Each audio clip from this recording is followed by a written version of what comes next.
ఏమైంది? హల్లెలూయా, హల్లెలూయా. ఈ రాత్రి కాల సమయంలో ఇది రీతిగా షాలోమ్ కృపా మినిస్ట్రీస్ సెమీ క్రిస్మస్ సెలబ్రేషన్ జరుపుతుండగా 2015 నుంచి జరుగుతుంది.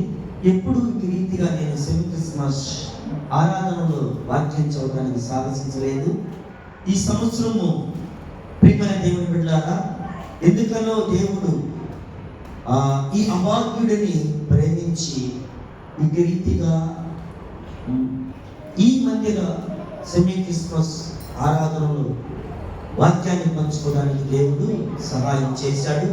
నా ప్రేరణ కూడా ఏంటంటే సెమీ క్రిస్మస్లో అని క్రిస్మస్ అని ఆరాధన జరిపిస్తున్నారు, కానీ అందులో క్రీస్తుని కూర్చున్నటువంటి క్రీస్తు ఎందుకు వచ్చాడు, ఆయన ఎందుకు కల్వరి శిలువలో ఆయన మరణించాల్సి వచ్చింది అనేటువంటి విషయాలను జ్ఞాపకం చేసుకోకుండా వేరైనటువంటి వర్తమానాలను చెబుతూ ఉంటుంటారు సెమీ క్రిస్మస్ అని.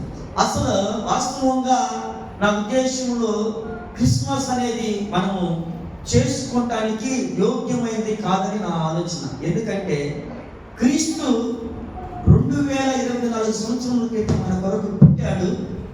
మనము 2024 సంవత్సరాలు జరిగిపోయి అని చెబుతున్నాం, కానీ ఇంకా ఎప్పటికప్పుడు క్రీస్తు నేడు రక్షకుడు మీ కొరకు పుట్టి ఉన్నాడని, ఇదే భయపడకుడి ప్రజలందరికీ కలగబోవు శుభవర్తమానము అని విమర్శ కాదు. అంగన్వాడీ స్కూల్లో ఆయా అమ్మ తీసుకెళ్ళి పిల్లలకి నోటి మీద వేసుకోండి, హాస్పిటల్ వేసుకోండి, టీచర్ వచ్చింది మౌనం అని చెప్పినట్లు ఆ అంగన్వాడీ స్కూల్లో ఉన్నటువంటి ఆ యొక్క సందేశమే నేటి దినాల్లో క్రైస్తవ్యములో అంత పాండిత్యం కలిగినటువంటి వారు ఉన్నారు. ఇప్పుడు ఒక వచ్చిన చెప్పగానే ఎమ్మంటే గూగుల్ తల్లినది. గూగుల్ సర్వోన్నతమైన స్థలంలో దేవునికి మహిమ అని చెప్పి వికీపీడియా అని ఇంకో దాంట్లోకి వెళ్ళి రకరకాలుగా చర్చ చేసేటువంటిది. ఈరోజు వాక్యము చిన్నపిల్లలు కూడా ఎమ్మటే గూగుల్లోకి వెళ్ళి పాస్టర్ గారు ఇప్పుడు ఈ మాట చెప్పాడు, దీని గురించి నాకు ఎవరిని గూగుల్ అనగానే పాస్టర్ కంటే పిల్లలకే గూగుల్ ఎక్కువ మెసేజ్ ఇస్తాం. నాటి దినాలలో కూడా ఇంకా అలాగే యేసు క్రీస్తు ఎందుకు ఈ లోకములో పుట్టవలసి వచ్చింది, ఎందుకు ఆయన మరణించాల్సి వచ్చింది, ఆయన పుట్టడం ద్వారా ఏమి కలుగుతుంది, ఆయన మరణించడం ద్వారా మానవునికి ఏమి కలిగింది అనేటువంటి విషయాలను పక్కన పెట్టి ఇతర సందేశాలను నేను వింటున్నటువంటి దాన్ని బట్టి నేను అనుకున్నాను, నా జ్ఞానములు నా బైబుల్ నేను చదివి ధ్యానం చేసి అందులో నేర్చుకున్న దాన్ని బట్టి కొన్ని విషయాలు యేసు ప్రభు ఈ లోకానికి ఎందుకు రావాల్సి వచ్చిందని ఆలోచన చేస్తే మన యొక్క పాంప్లెట్లో మొట్టమొదటిగా వేసినటువంటి పాయింట్ ఏంటంటే మొదటి తిమోతికి రాసిన పత్రిక 1వ అధ్యాయం 15 పాపులను రక్షించుటకు క్రీస్తు యేసు లోకమునకు వచ్చును అని. మార్కు సువార్త 10:45 మనుష్య కుమారుడు పరిచర్య చేయడానికి వచ్చాడు. అదే విధంగా లూకా సువార్త 19:10 నశించిన దానిని వెతికి రక్షించడానికి, యోహాను మొదటి పత్రికలో అపవాది క్రియలను లయపరచడానికి, అదేవిధంగా తండ్రిని బయలుపరచడానికి, తండ్రి చిత్తాన్ని నెరవేర్చడానికి వచ్చాడని, ఇలా చాలా విషయాలు యేసుక్రీస్తు ఎందుకు వచ్చాడనేటువంటి విషయాలు ఉంటే వాటన్నిటినీ పక్కన పెట్టి వేరు ఆలోచన కలిగినటువంటి వాళ్ళ తీరిని చెబుతూ అన్యజనులకి సువార్త బదులు ఏదో చెబుతున్నారు. అసలు క్రిస్మస్ అంటే ఏమిటి అనేది అడిగితే ఈరోజు విశ్వాసం కూడా తెలియదు. క్రిస్మస్ అంటే క్రిస్మస్ అనేగానే దాని యొక్క అర్థం చాలా మందికి తెలియదు. క్రైస్ట్ ప్లస్ మాస్, క్రైస్ట్ అంటే క్రీస్తు, మాస్ అంటే ఆరాధన. దేవునిని ఆరాధించడం చాలా మందికి తెలియనటువంటి ఈ విషయాలు. అందును బట్టే ఎందుకనో కొంచెం నేను ధైర్యం చేసి ఈ క్రిస్మస్ లో దేవుని వాక్యం పంచుకోవాలని అన్నా. నేనంత స్కాలర్ని కాదు, నేను అంత చదవని కాదు. నాకు ఈ బైబుల్ తప్ప ఏ గ్రంథం నేను ధ్యానం చేయను. నా దగ్గర నిఘంటువు లేదు, పదకోశం లేదు, ఇంకా చెప్పాలంటే కాపరి దుడ్డుగారు అనేది కూడా కాదు. బైబుల్ని చదివి బైబుల్ ప్రకారంగా దాన్ని మనం నడుచుకోగలిగితే బైబిలే సమస్తమైన జ్ఞానాన్ని మనకి బోధిస్తదే గుర్తు ఉంటుంది. హల్లెలూయా. అందును బట్టి నేను చాలా ధైర్యం లైవ్ కూడా ఇస్తున్నాను. నేను ఎప్పుడు లైవ్ ఇవ్వలేదు, ధైర్యం చేసి లైవ్ ఇస్తున్నాను. కొద్ది నిమిషాలు దేవుని యొక్క వాక్యాన్ని పంచుకొని తదుపరి డేవిడ్ వల్లూరి గారు ఉన్నారు, తదుపరి ప్రసంగాన్ని అన్నగారు మనకు అందిస్తారు. హల్లెలూయా. ప్రియమైన దేవుని బిడ్డలారా, నా హృదయంలో దేవుడి పెట్టిన భారం ఏంటంటే మొదటి తిమోతికి రాసిన పత్రిక 1వ అధ్యాయం 15వ వచనంలో పాపులను రక్షించుటకు క్రీస్తు యేసు లోకమునకు వచ్చాడు. యేసయ్య ఈ లోకంలో జన్మించడానికి గల కారణం ఏంటంటే పాపులను రక్షించడానికి. కాబట్టి ప్రార్థన చేసుకుని వాక్యాన్ని మనము లోతుగా ధ్యానించుకున్నాం. ప్రార్థన. మహాపరిశుద్ధుడైన తండ్రి, ప్రేమాస్వరూపి, ఘనమైన తండ్రి, నీ ఘనమైన ఉన్నతమైన నామమును బట్టి వెనకట్టలేని స్తుతులు స్తోత్రాలు చెల్లించుచున్నాము రాజా. ఈ రాత్రి కాల సమయంలో అయ్యా అల్పుడను నీ పాద ధూళి లాంటి నేను నీ పక్షాన నిలబడి అయ్యా నీ వాక్కులను ప్రభువా నీ బిడ్డలకు పంచుతూ ఉండగా అయ్యా నీ యొక్క ఆత్మ అభిషేకము ద్వారా నన్ను అభిషేకించడం నాయన.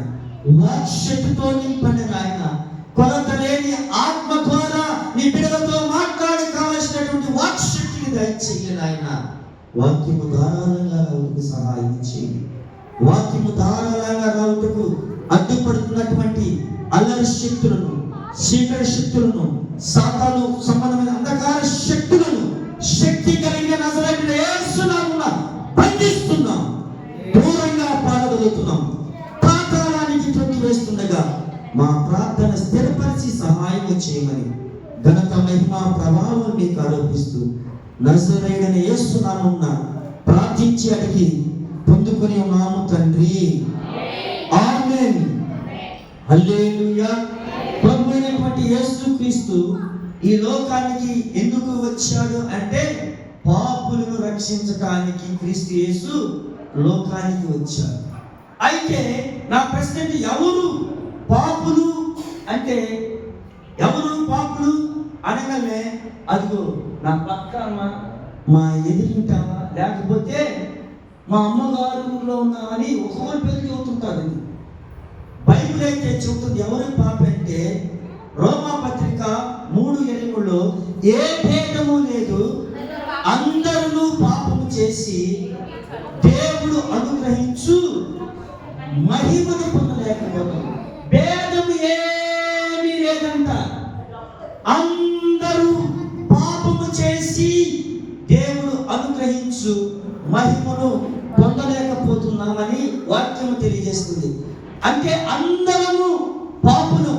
ఏమయ్యా మమ్మల్ని మర్యాదగా సెమీ క్రిస్మస్ కు రమ్మని పిలిచి ఆహ్వానాన్ని తెలిపి పాపులని మమ్మల్ని నువ్వు అంటావా అంటే నేను కాదు, కానీ వాక్యము చెబుతుంది, బైబుల్ చెబుతుంది ఏ భేదము లేదు, అందరూ పాపము చేసి దేవుడు అనుగ్రహించే మహిమను పొందలేకపోతున్నాం. ఎలాగా అందరూ పాపులము అని ఆలోచన చేస్తే ప్రియమైన దేవుని బిడ్డ రోమా పత్రిక 5వ అధ్యాయం 12వ వచనం ఇట్లుండగా ఒక మనుషుని ద్వారా పాపము ద్వారా మరణమును లోకములో ఎలాగ ప్రవేశించినో అలాగనే మనుషులందరూ పాపము చేసినందున మరణము అందరికీ సంప్రాప్తమైందంట. అందరూ పాపము చేసిన దాన్ని బట్టి మరణము అందరికీ సంప్రాప్తమైందంట. ఇట్లుండగా ఒక మనుషుల ద్వారా మరణము ఎలాగా లోకంలోకి వచ్చిందో అలాగే మనుషులందరూ పాపం చేశారంట. వాస్తవానికి నీవు నేను ఏ పాపము చేయలేని అని అనుకుంటే ధన్యులమే. కానీ అయితే వాక్యం ఏంటంటే మనందరము పాపులు. ఎలాగా మనము పాపులము అని ఆలోచన చేస్తే దేవుడు మనుషులను యథార్థవంతులుగా చేశాడు. ప్రసంగి గ్రంథం 7:29 నరులను యథార్థవంతులుగా చేశాడు. కానీ నరులు నానా విధమైన తంత్రములతో పాడైపోయారు. అది ఎలాగా అని చెబితే ఆదికాండం 2:16 చూస్తే దేవుడు, ఇదిగో మీరు ఈ తోటలో ఉన్నటువంటి చెట్ల పొలములన్నిటినీ నిర్భయముగా మీరు తినవచ్చును, కానీ అయితే మంచి చెడ్డనిచ్చు వృక్ష ఫలమును తినకూడదు. నీవు వాటిని తిని ఎడల నిశ్చయముగా నువ్వు చచ్చెదవు అన్నాడు. హల్లెలూయా. దేవుడు ఏం చెప్పంటే ఆదాముని కలుగు చేసిన మనందరికీ తెలుసు. నాకు టైం తక్కువ ఉంది కాబట్టి నేను డీటెయిల్ లెక్కలేదు. కానీ ఆదాముకి దేవుడు ఏదోని వనంలో అధికారాన్ని ఇచ్చి ఆయనకి ఈ తోట ఫలంలో దేనినైనా కానీ మీరు నిరభ్యంతరంగా తినండి, ఇదిగో మంచి చెడ్డను తెలియనిచ్చు వృక్ష ఫలమును మీరు తినినాటి మీరు సచ్చనులు అని చెబితే, అయితే దేవునికి సాటైన సహాయాన్ని దేవుడే కలుగు చేసిన తర్వాత 3వ అధ్యాయంలో సాతానుడు ఏమిటంటే చాలా ఇది నిజమా అని అవ్వముతుందో, ఏది నిజం అనగానే ఈ చెట్టు ఫలములను మీరు తింటే చచ్చెదరా అని అనగానే అవును మా దేవుడు చెప్పాడు మీరు బాగానే. అప్పటి వరకు బాగానే ఉంది. కానీ సాతానుడు మీరు సావనగానే అసలు ఎంత ఇంపైనటువంటి మాటలుగా చెబుతుంది. హల్లెలూయా, హల్లెలూయా. దేవుని వాక్యం అంటే మనకి అంత ఇంట్రెస్ట్ ఉంది. కానీ ముస్లిం ముచ్చట్లు చెబుతామండి, ఎంతగా చెవు కోసుకుంటాము. అవ్వమ్మ కూడా ఆ రోజు కూడా సాతాన్ని గురించి నిజమంటే, ఎవడు కూడా నువ్వు, మాకు మా తండ్రి అయిన దేవుడు తెలుసు, ఆయన మేము తెలుసు, నువ్వు ఎవడెవరాన్ని ప్రశ్నించక ఇక సంభాషణలోకి వెళ్ళిపోయి దేవుడు తినకూడదు పనులను తినేసింది. అందుకే ఎబ్రీయులకు రాసిన పత్రిక 12:10 ఉంటుంది, ఇంత గొప్ప సాక్షి సమూహం మేఘము వలె ఆవరించి ఉండగా సిలువుగా చుక్కుపెట్టు పాపమును విడిచి విశ్వాసమును కర్తయు దానిని కొనసాగించు దేవుని వైపు చూస్తూ అని ఉంటుంది. సాతాను ఎలా చేస్తుంది? సులువుగా చిక్కులు పెట్టేస్తాడు. సులువుగా చిక్కులు పెట్టే పాపం నుంచి మనం తప్పించబడాలి. నేటి దినమున పాపులైనటువంటి మనము ఎలాగా పాపులమయ్యామని మీరు అనుకుంటే, ఆదాము ఆజ్ఞ అతిక్రమించి పాపం చేశాడు. వాస్తవంగా బైబిల్లో పాపము అని దేనిని అంటారంటే, 1 సమూయేలు గ్రంథం 12:23 నేను మీ నిమిత్తము ప్రార్థన చేయకుండా అది నాకు పాపము. పాపం అంటే మొదటిగా ప్రార్థన చేయకపోవటం పాపం. రెండవదిగా మేలైనది చేయగలిగి దాన్ని చేయకుండా పాపం. యాకోబు పత్రిక 4:17 ప్రకారం, మొదటి యోహాను పత్రిక 3:4 ప్రకారంగా పాపము చేయు ప్రతివాడును ఆజ్ఞను అతిక్రమించుతున్నాడు. ఆజ్ఞ అతిక్రమమే పాపం. హల్లెలూయా. అవ్వ ఆదాములు చేసింది ఏంటంటే ఆజ్ఞ అతిక్రమించారు. దేవుడు వారికి చెప్పినటువంటి మాటను అనగా ఆయన చెప్పిన ఆజ్ఞను అతిక్రమించి లోకములోనికి పాపాన్ని తీసుకుని వచ్చారు. ఆదాము పాపము చేస్తే మరి మనము ఎలా పాపులమయ్యాము అని ఆలోచన ఒక ప్రశ్న మీరు వేస్తే నేను మీకు ఒక కథ చెప్పాలనుకుంటున్నాను. హల్లెలూయా. పాట పాడేనా? కథ చెబుతాను కొడతారా ఉలిక్కి పడతారన్నట్టు కథ చెబుతాను. కానీ జాగ్రత్తగా ఉండి ఉలిక్కి పడే కథ కాదు. నా జీవితంలో జరిగినటువంటి సందర్భం. మాది ప్రకాశం జిల్లా దర్శి దగ్గర బొట్లపాలెం అనేటువంటి ఊరు.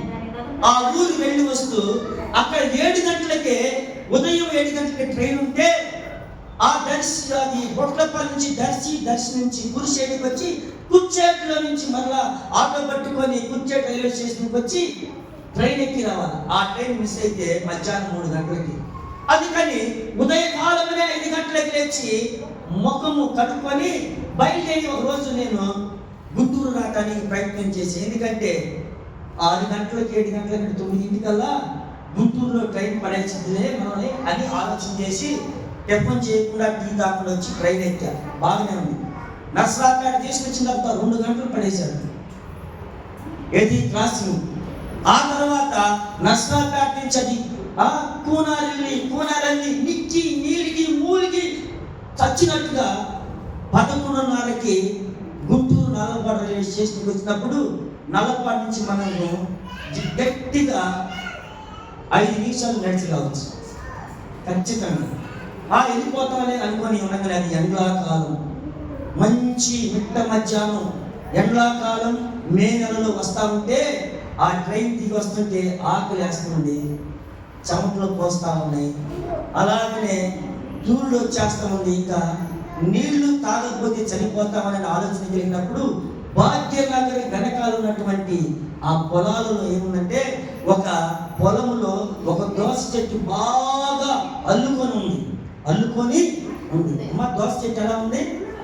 అల్లుకొని ఉంది. దానికి ఏమున్నాయి?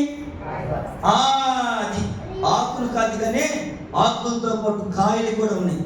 అలాగే వస్తుండగానే ఆ పొలంలో అటు ఇటు దిక్కు చూడగానే ఎదురుగా బాగా పొలంలో అల్లుకొని కాయలతో నిండినటువంటి దోస చెట్టు బాగా కాయలు పండి పచ్చగా ఉండగానే ఇక నా ఆనందం అంతా ఇంత ఆనందమే ఆత్మాభిషేకము ఆనందమన్నట్టుగా ఆనందానికి అద్దులు అవధులు లేకుండా వెళ్ళి గబగబా, ఎందుకంటే దోసకాయ తింటే కడుపు నిండింది, దోసకాయ తింటున్నది దాంట్లో నీరు వచ్చి నీళ్లు కూడా దాహం తీద్దని వెళ్ళి ఒక దోసకాయని కోసుకొని పట్టాన్ని పలికి గబగబ కక్కుర్తిగా తిందామని కొరకంగానే తోలు చేదా పోనీ తోలు చేదైతే ఎత్తునాలన్న బాగుంటుందని చెప్పి విత్తనాలు తీసుకొని నవ్వితే విత్తనాలు వచ్చి ఇది చేయండి అని చెప్పి విసిరేసి ఇంకోటి కోసుకొని మరలా కొరిక రిప్పి దాన్ని పడేసి 3వ కాయ కోసుకొని కొరకంగానే అది కూడా చేది. అర్థమవుతుంది నా మాటలు, తెలుగులోని చెబుతున్నాను, దోసకాయ గురించి చెబుతున్నాను, చేదు దోసకాయ గురించి చెబుతున్నాను. అలా ఉండగానే నేను మామూలు ఉన్నా, అస్సలు నాది ఎందుకు, ఏమిటి, ఎలా అనేది నా ఫీలింగ్. అందుకని కాయలు 3 కాయలు చేయలేదు అసలు ఏంటని చెప్పి గోబరాయి కానీ ఆకు కోసుకొని నవ్వినా. ఆకు కోసుకున్నది ఆకు చేదనా అయితే చూద్దామని చెప్పి కొమ్మనిచ్చి అంటే తీగనిచ్చి తీగలు కూడా నవ్వితే అది కూడా చేయదు. అప్పుడు అర్థమైంది ఎలాగా. ఒక్కొక్కడు కాలు దాటిపోతుంటే పోయేటప్పుడు కాలుకి ఏదైందంట. మామూలుగా మొరటడైతే రాసి చి అని అంటాడు. బాగా జ్ఞానం కలిగినటువంటి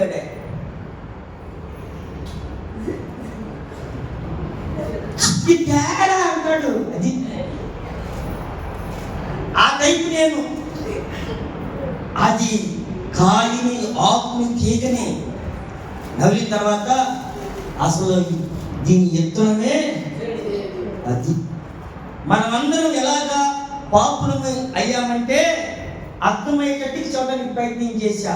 ఆదాము అనేటువంటి ఆ దోస చెట్టులో ఉన్నటువంటి దోస విత్తనం ఎలాగా చేదుతో నింపబడిందో, మానవులకి ఆధారమైన మొదటి మానవుడైనటువంటి ఆదాములో ఉన్నటువంటి పాపము ఆదాము బిడ్డల ద్వారా వారి బిడ్డల ద్వారా అలాగా తరాలు మాత్రమే నేటికి అది యొక్క విత్తనంలో ఉన్నటువంటి చేదు కాండంలోకి, అదే తీగలోకి, తీగ నుంచి ఆకులోకి, ఆకుల నుంచి కాయలోకి ఎలాగ వచ్చిందో ఆదాములో ఉన్నటువంటి పాపము అది మోషేను దాకా వెళ్ళిందంట. అక్కడి నుంచి కూడా మనల్ని ఏలుతా ఉంది. హల్లెలూయా. అది ఎలాగ మనం పాపులం అంటే ఆదాము చేసిన ఆజ్ఞ అతిక్రమం వలన, పాపము వలన మనందరము పాపులే. అయితే ఆ పాపము ఎలాగా తీసివేయబడుతుందంటే ఎడ్ల యొక్కయు, మేకల యొక్కయు, కోడిల యొక్క రక్తం వలన మనకి పాప క్షమాపణ కలదు. కాబట్టి ఇదిగో క్రీస్తుకు పూర్వము 740 సంవత్సరముల క్రితమే యెషయా ప్రవక్త ద్వారా ప్రవచనం, కన్యక గర్భవతి అయి కుమారుని కనును, ఆయనకు ఇమ్మానుయేలు అని పేరు పెట్టుదు అన్నాడు. అలాగే మత్తయి సువార్త 1:20 వచనంలో కన్యక గర్భవతి అయి కుమారుడు కనును, ఆయనే వారి యొక్క పాపం నుంచి రక్షించును అని అక్కడ యేసు అని పేరు పెట్టదు అన్నాడు. అయితే యేసయ్య వారి పాపం నుంచి రక్షిస్తాడు. అందుకే 2024 సంవత్సరాల క్రితం పాపములో ఉన్నటువంటి మానవుడు పాపము చేసి, ఆదాము పాపం వలన మోషే దాకా ఎలా ఏలుబడి చేసి మనం ఏలుబడి చేస్తుందో, పాపంలో ఉన్నటువంటి మనిషి ఏమవుతుంది, చనిపోయి నిత్య నరకాగ్నికి వెళ్ళిపోతుంటే, అలాగే నిత్య నరకాగ్నికి పాత్రులైనటువంటి మానవుని రక్షించడానికి ప్రభు అయినటువంటి యేసుక్రీస్తు ఈ లోకంలోనికి జన్మించాల్సి వచ్చింది. హల్లెలూయా, హల్లెలూయా. ఆయన ఎందుకు వచ్చాడంటే పాపులని రక్షించడానికి వచ్చాడు. అలాగే ఎవరిని రక్షించాడు అని ఆలోచన చేస్తే అందరినీ రక్షించాడు. ఎలాగంటే తన యొక్క యవ్వన రక్తమును కల్వరి మ్రాను మీద ఆయన కాల్చి, ప్రియమైన దేవుని బిడ్డలారా, ఆయన పాపులైన మనల్ని పరిశుద్ధులుగా మార్చాడు. హల్లెలూయా. ఎందుకంటే ప్రియమైన దేవుని బిడ్డలారా, యేసయ్య ఎందుకు ఈ లోకంలోకి వచ్చాడంటే పాపులైనటువంటి మానవుని తండ్రితో, అంటే దేవునితో సమాధానపరచడానికి వచ్చినటువంటి దేవుడై ఉన్నాడు. అలాగే చూస్తే ప్రియమైనటువంటి దేవుని బిడ్డలారా, నువ్వు లూకాసు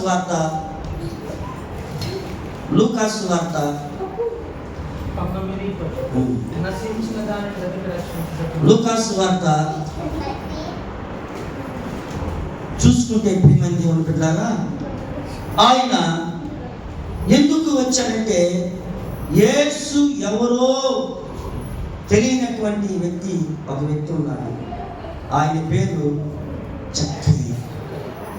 ఆయన ధనవంతుడు, అంత మాత్రమే కాదు కానీ అతడు సుంకపు గుత్తేదారుడు. ఆయనకు ఉన్నటువంటి ఆ ఊళ్ళో పేరుంటే పాపి అయిన మనుష్యుడు. వాస్తవంగా జక్కయ్య అనేటువంటి మాటకు పవిత్రుడు అనేటువంటి అర్థం.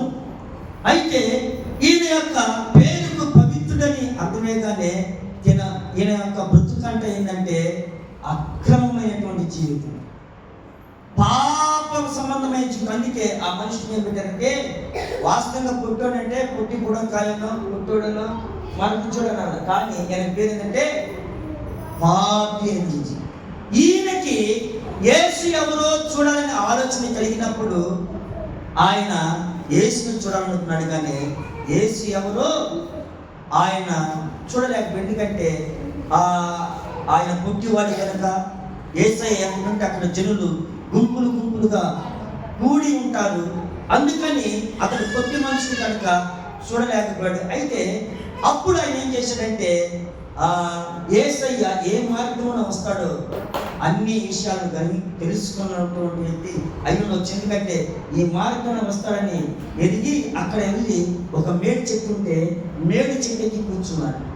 అయితే జక్కయ్య ఎక్కినటువంటి చెట్టు మార్గంలో యేసయ్య వస్తూ ఆ చెట్టు ఎద్దుకు వచ్చి ఆయన ఏం చేశాడంటే, కళ్ళెత్తి పైకి చూసి, జక్కయ్య త్వరగా దిగుము, నేను నీ ఇంట ఉండవలసి వచ్చిందని యేసు చెప్పినప్పుడు అతడు త్వరగా దిగి యేసయ్యను చేర్చుకున్నాడు. అప్పుడు అనుకున్నారు అందరూ, జనులందరూ ఏమనుకున్నారంటే, పాపి అయిన ఈ మనిషి దగ్గరికి ఈయన వెళ్తున్నాడు, ఈయనంత పాపి అన్నట్టుగా అనుకుంటున్నారు. అయితే జరిగింది అక్కడ ఏంటంటే, పాపి అయిన స్వభావం కలిగినటువంటి జక్కయ్య యొక్క హృదయంలో ఒకటే ఒకటి తీర్మానానికి వచ్చాడు. హల్లెలూయా. ఎవరైనా యేసు ఎవరో తెలియనంత కాలం, యేసు యొక్క ఔన్నత్యం, యేసు యొక్క ప్రేమ, యేసు యొక్క త్యాగం, ఆయన యొక్క వాత్సల్యం, ఆయన కృప తెలియనంత కాలం యేసుని దూషిస్తారు. కానీ ఆయన గురించి ఎవరైతే ఎరుగుతారో వాళ్ళు ఏమొచ్చేసిందంటే, ఈ జక్కయ్య అంటాడు యేసయ్యకి వెళ్ళి చూసి, ప్రభువా నా ఆస్తిని అమ్మి సగభాగం పేదలకు ఇస్తానన్నాడు. తదుపరి నేను ఎవరి దగ్గర ఒక తీసుకున్న 4 రెట్లు ఇస్తానన్నాడు. హల్లెలూయా. ఆజ్ఞను పాటిస్తున్నాడు. ఎవడైనా ఒకటి దొంగిలిస్తే దానికి 4 రెట్లు ఇవ్వాలి ఆజ్ఞ. ఇశ్రాయేలులో అంతేకన్నా 4 రెట్లు చెల్లించాలి నష్టం చేస్తే. నేను ఎవరి దగ్గర అయితే అన్యాయంగా తీసుకున్నానో 4 రెట్లు ఇస్తాను. అసలు ఆస్తి అవి సగం ఇస్తేనే సగానికి పేదలు అవ్వచ్చు.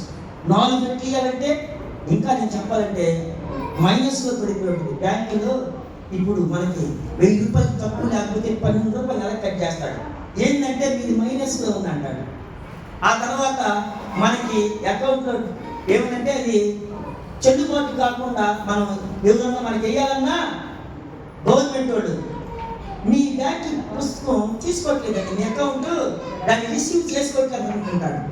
అలాంటి మైనస్లోకి వచ్చాడు. అలాగే రాబట్టే యేసయ్య అంటాడు, ఇతడును అబ్రహాము కుమారుడే, నేడు ఇంటికి రక్షణ వచ్చింది. ఇల్లు అంటే మనమే, మన హృదయమే, మనమే ఆ ఇల్లుని. హెబ్రీయుల రాసిన పత్రిక 3వ అధ్యాయం 5వ వచనం ఉంటుంది, మనమే ఆయన ఇల్లు. అంటే మనం ఒక ఇల్లు. అందుకంటాడు ఈ ఇంటికి అంటే జక్కయ్య అనేటువంటి వ్యక్తికి రక్షణ వచ్చింది అని చెప్తున్నాడు. 10వ వచనంలో నశించిన దాన్ని వెతికి రక్షించుటకు, అది యేసయ్య నశించిన దాన్ని వెతికి రక్షించడానికి. ఏమి నశించిందంటే దేవుడు మానవుల్లో పెట్టినటువంటి జీవ ఆత్మ నశించింది. నశించిపోతున్నటువంటి ఆత్మను రక్షించడానికి ప్రభు అయినటువంటి యేసుక్రీస్తు లోకానికి వచ్చాడు.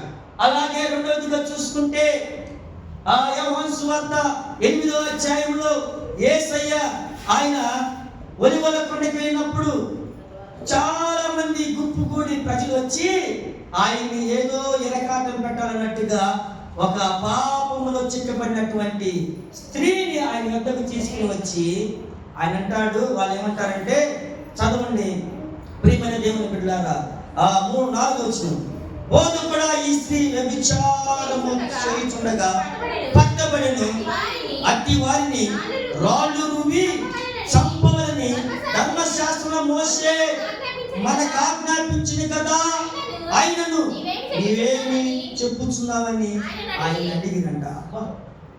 ఎంత ప్రశ్నలో దేవునికే జ్ఞానం నేర్పాలన్నట్టు. అప్పుడప్పుడు సామెత తాతకి దగ్గు నేర్పుతాడంట మనవడు. మనం నేర్పుతుంటే తాతకి ముచ్చటి మనవడు కాబట్టి అబ్బా అందుకే అసలు తాతకి అక్కడ తెలుసు బాగా దమ్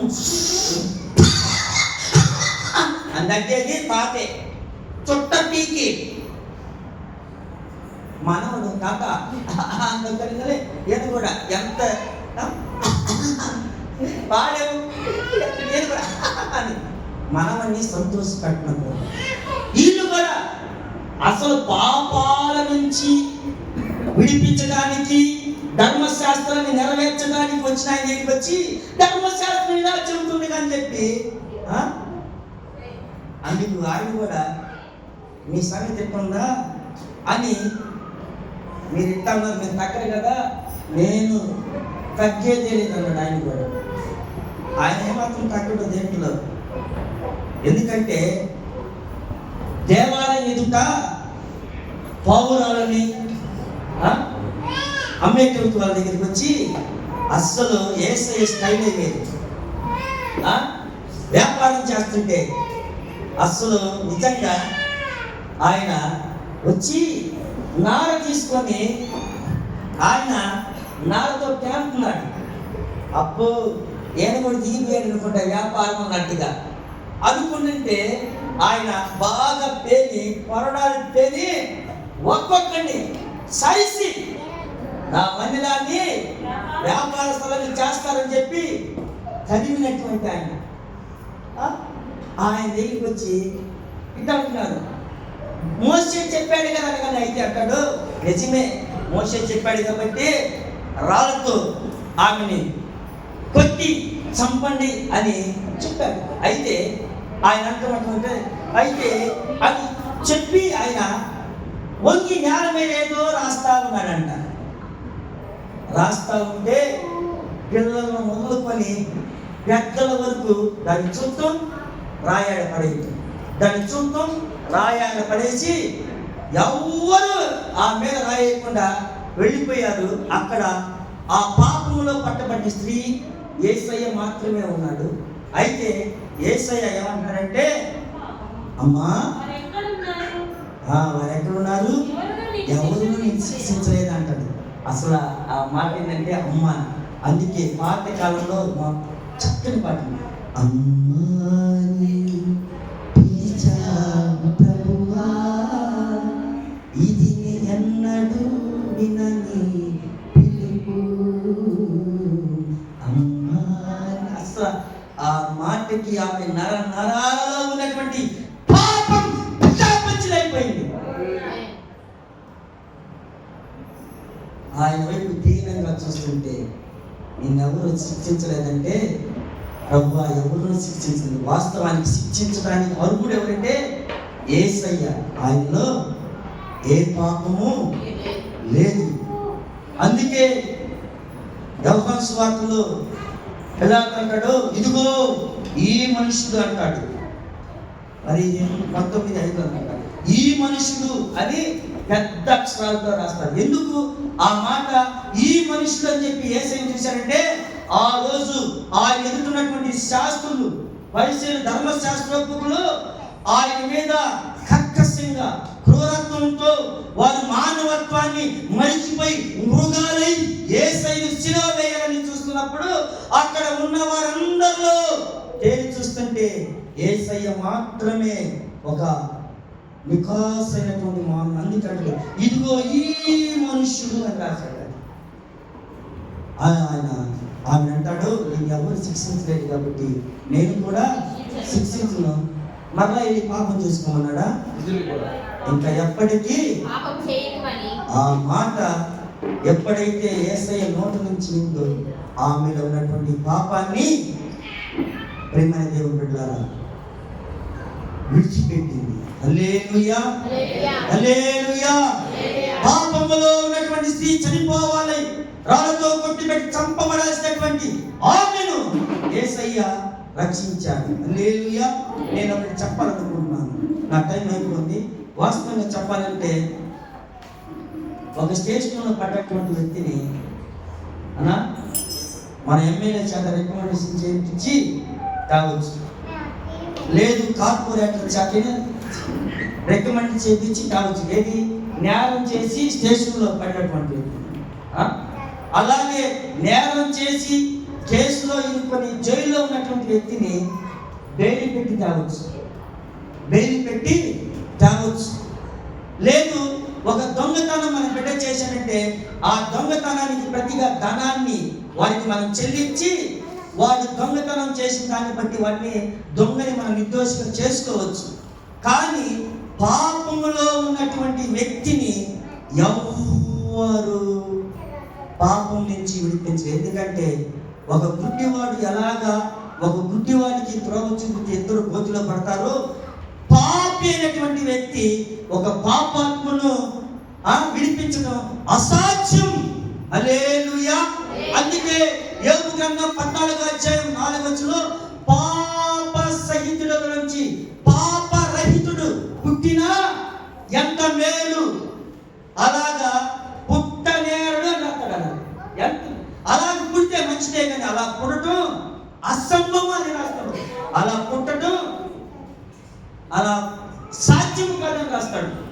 ఎలాగా ఒక దోసకాయ తీగ చూసావా?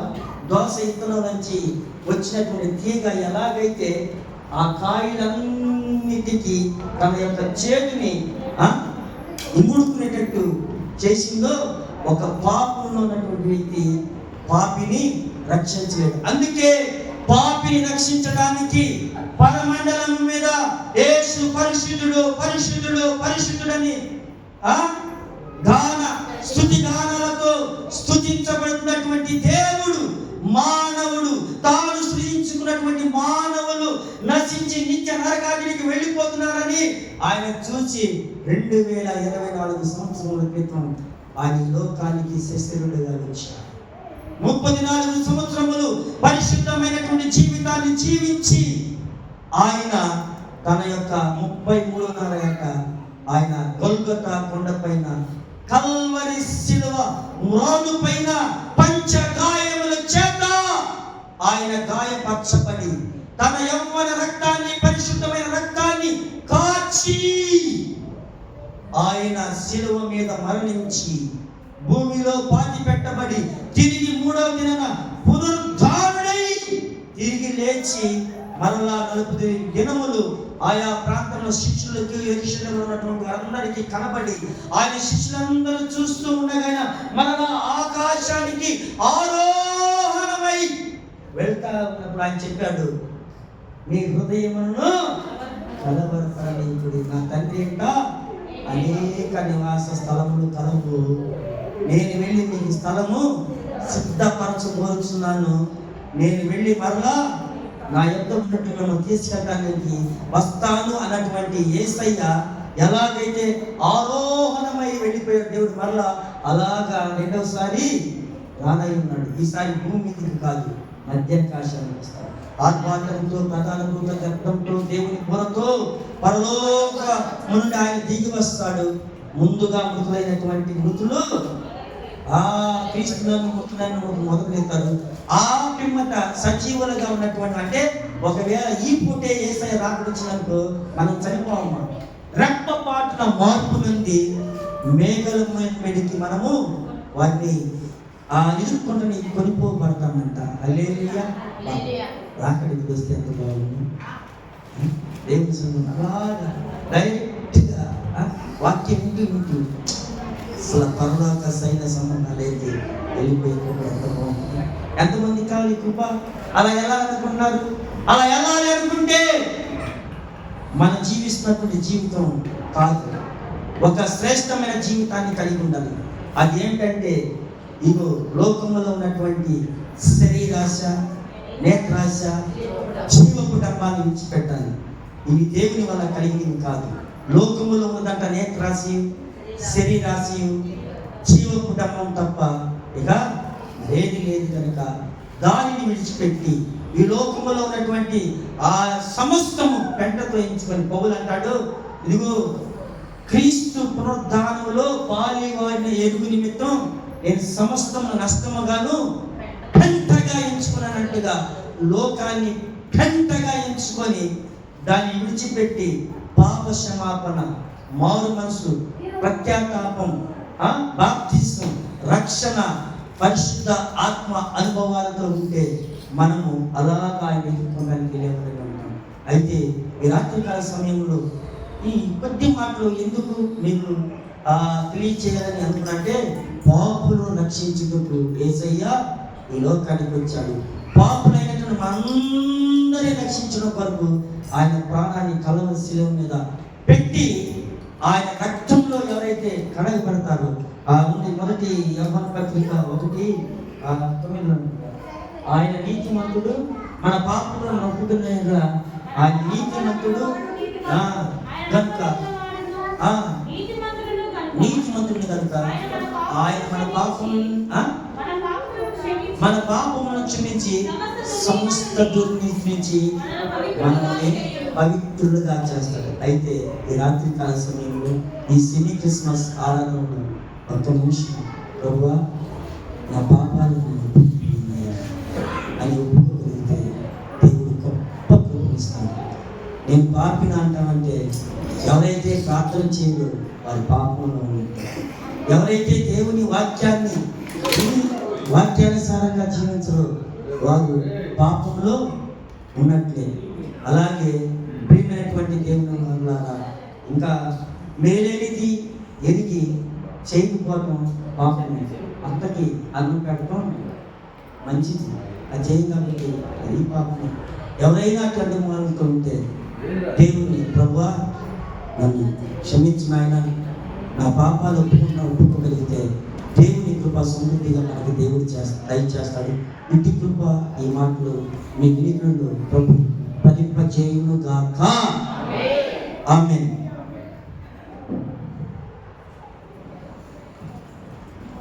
దేవుని పరిశుద్ధ నామానికి మహిమ కలుగును గాక. Praise the Lord. హల్లెలూయా. చెప్తాం హల్లెలూయా. మరి చక్కగా ఇంతవరకు దేవుని మాటలు అందించిన పాస్టర్ అజయ్ పెట్టర్ గారికి హృదయపూర్వకమైన వందనాలు. మరొక వర్తమానం ముందే మన మధ్యలో దైవజనులు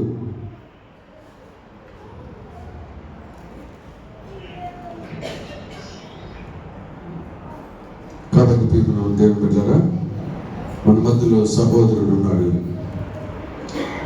రాజు వచ్చి ఒక పల్లవి 2 చరణాలు మాత్రమే పాట పాడి తర్వాత మన మధ్యలో నల్లకొండ ప్రాంతంలో పరిచయం చేస్తున్న దైవజనులు న్యూటన్ గారు ఉన్నారు. వారు కొన్ని నిమిషాలు మన దేవుని వాక్యం అందిస్తారు. రాజు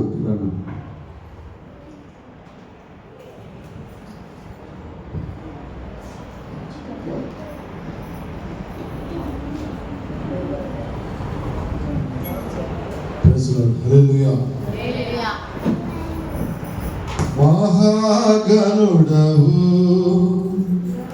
మహోన్నతుడవు పరిశుద్ధ స్థలములోనే నివసించువాడవు.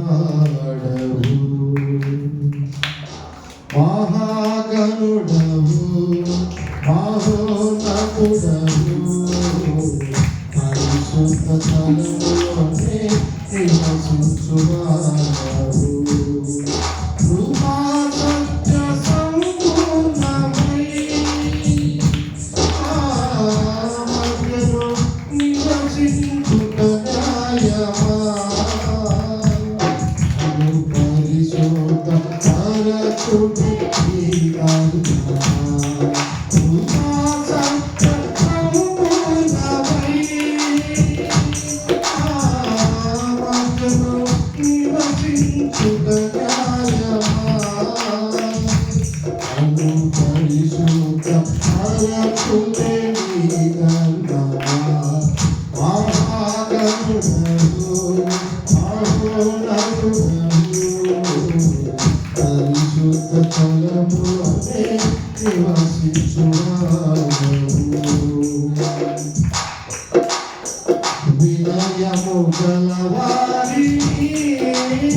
Love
చక్కగా పాట పాడిన రాజ్ కుమార్ గారు మంచిది. ప్రియమైన దేవుని బిడ్డలారా, ఇంతవరకు చాలా చక్కగా మరి ఈ కార్యక్రమం జరుగుతూ ఉన్నది.